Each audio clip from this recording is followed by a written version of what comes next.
पहले प्राथमिकता थी कि हम जो ये फर्जी वेबसाइट चल रही हैं उनको हम टेक डाउन करें, उनको हटवाएं नेट से, ताकि और बच्चे इसका शिकार ना हो। और इसमें हमने मल्टीपल टीम्स बनाते हुए फ़िलहाल 5 लोगों की हिरासत में लिया है और उनसे पूछताछ जारी है। और किन्हीं सर्कल्स में ये इन्फॉर्मेशन चल रही थी कि करीबन 14 लाख रुपए की ठगी की गई है इन फर्जी वेबसाइट्स के माध्यम से।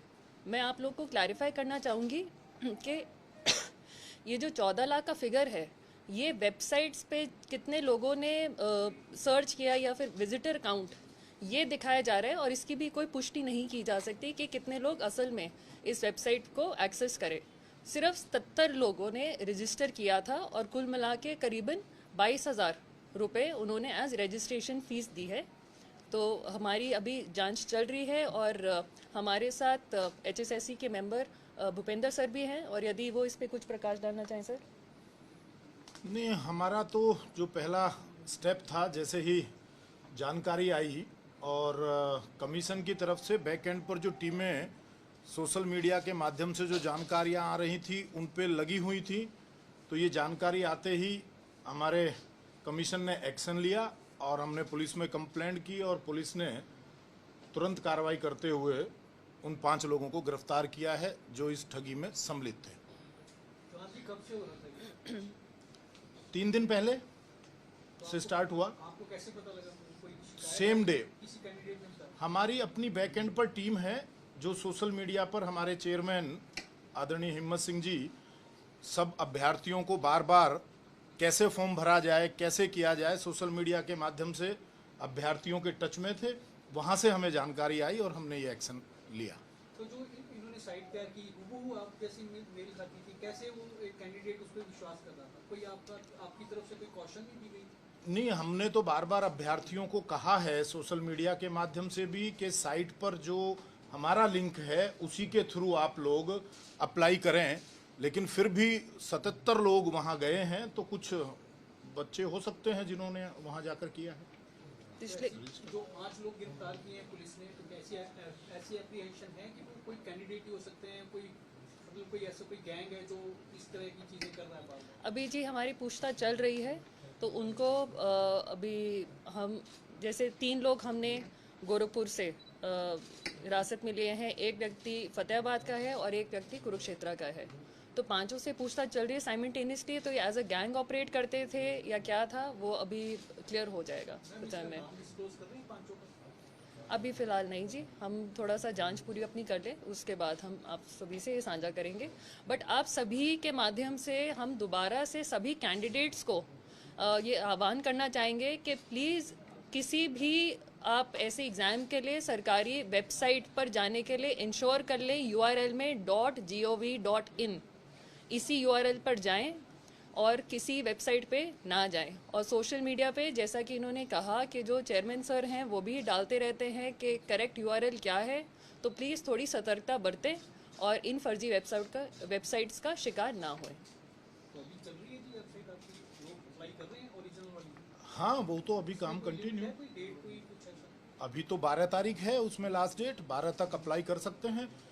मैं मीडिया के मित्रों से एक निवेदन और करना चाहूँगा। कुछ समाचार पत्रों में जैसा मैम ने कहा कि 14 लाख का फिगर बार बार बताया जा रहा है कि इतने लोगों ने विजिट किया या इतने लोगों के साथ ठगी हुई, तो मीडिया के साथियों से भी मेरा निवेदन कि वो बिना पुष्टि के, बिना तथ्यों को भी प्रसारित ना करें, जिससे कि नीचे अभ्यर्थियों को अलग तरह का मैसेज ना जाए।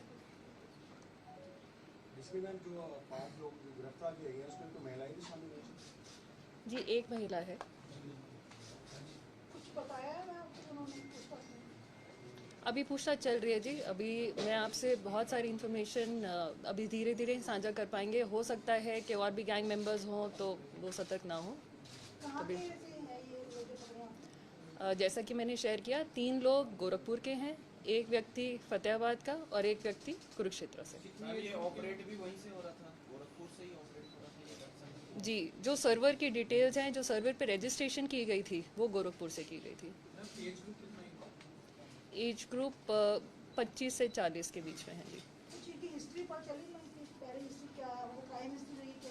फिलहाल अभी कोई भी इनके क्रिमिनल एंटीसीडेंट सामने नहीं आए हैं, बट हम वेरीफाई कर रहे हैं।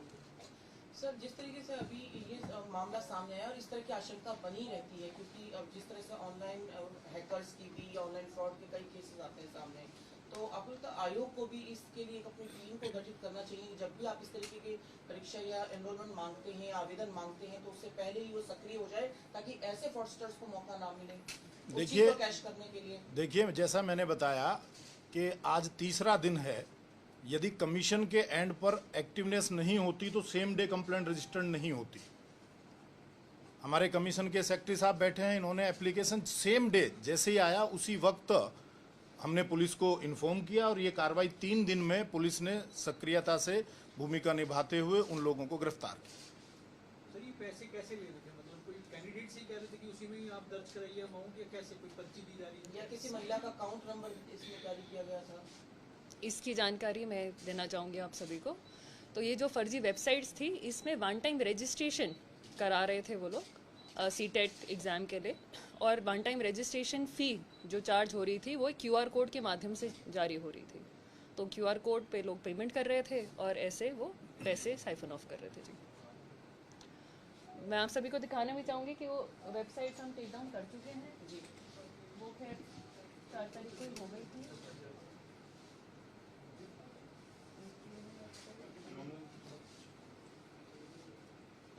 यदि आप इनको अब खोलने की कोशिश करेंगे दोनों URLs को, तो ये लिंक नॉट फाउंड दिखाएंगे।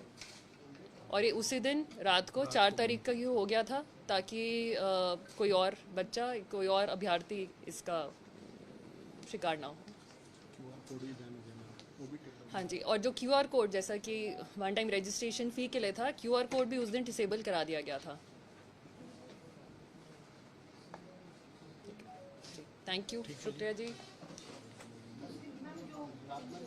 जो गिरफ्तारियां हुई हैं उनको ओके, धन्यवाद आप सभी का।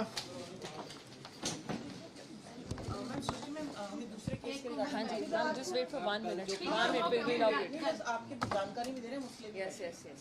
Will wait.